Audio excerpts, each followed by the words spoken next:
Il crollo del ponte Morandi di Genova ha posto l'attenzione pubblica sulla situazione e sulle criticità dei ponti e dei viadotti che interessano anche il nostro territorio. QTPnews.it è venuto qui sotto le arcate del ponte di Vidor per raccogliere le impressioni dei primi cittadini di Vidor e Pederobba e sentire qual è la situazione attuale. Questo è un momento abbastanza critico per noi, perché io mi ricordo che sono 40-50 anni che questo territorio sta lavorando per un'alternativa. Dal 2010 sono partito anche con il comune di Vidor e i comuni limitrofi per una nuova viabilità che è stata approvata, diciamo, come studio di fattibilità dalla Regione Veneto nel 2015. Poi per motivi economici siamo rimasti fermi e quindi non abbiamo più fatto niente. Il ponte attuale bisogna restaurarlo sicuramente, però questa nuova viabilità parte prima del comune di Vidor, attraversa il Piave e collega direttamente l'SP34 con la Feltrina, che è una strada regionale di grande portata per il traffico sicuramente. Questo è importante. E questa è la Feltrina e poi collega direttamente con la Pedemontana, che è un percorso enorme, quindi molto importante per tutto il territorio, non solo questo di Vidor o Valdobbiadene o Pederobba. Allora si parlava di 40 milioni di euro, sicuramente sarà qualcosa in più, però è un'opera fondamentale ormai per il territorio, perché il nostro territorio è massacrato dal traffico pesante e molto traffico di passaggio, non solamente locale, quindi merita veramente essere studiato ancora approfondito questo argomento.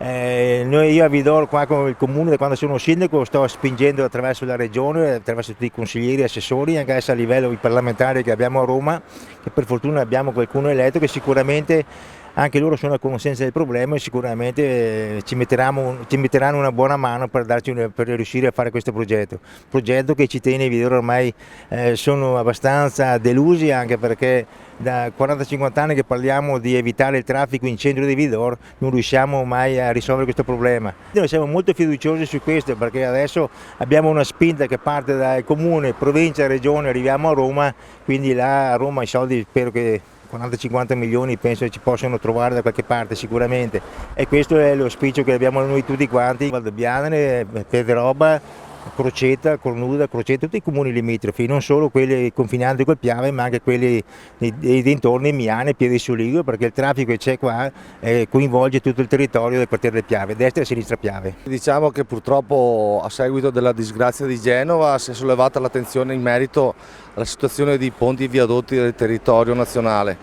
Lo sappiamo tutti, la situazione del ponte di Vidor, sollevato più volte dal sindaco di Vidor Albino Cordiali, assieme a tutti noi sindaci coinvolti da questo ponte. Purtroppo la situazione è quella che è, sappiamo tutti che è una questione legata puramente a una questione economica, perché le province sono state svuotate dalle casse, la regione non è in grado di sostenere una spesa del genere. Io penso che l'errore, la madre di tutti gli errori è stata quella di non inserire nelle opere complementari della Pedemontana anche la viabilità che riguarda il ponte di Vidor. Poteva essere un'occasione storica per quel che riguarda la sicurezza del ponte e anche la viabilità del quartiere del Piave. Il traffico sia pesante che quello leggero è enorme che attraversa la frazione di Covolo. Anche il consigliere Fabio Maggio del comune di Pederobba si è interessato agli enti preposti in tal senso. Diciamo che purtroppo il traffico non è più quello di una volta, è insostenibile quello che sta attraversando le frazioni di Covolo e di Vidor, la sicurezza del ponte, ci sono tutti gli ingredienti per poter mettere mano una volta per tutte a questa situazione.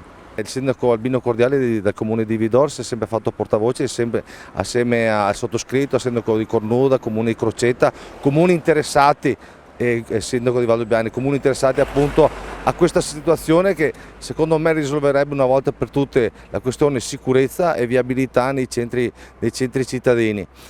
Purtroppo è sempre legato a una questione di finanziamenti che storicamente da Roma non sono mai arrivati. Speriamo che in questi anni si possa mettere mano al portafoglio dei ministeri di Roma e risolvere la situazione.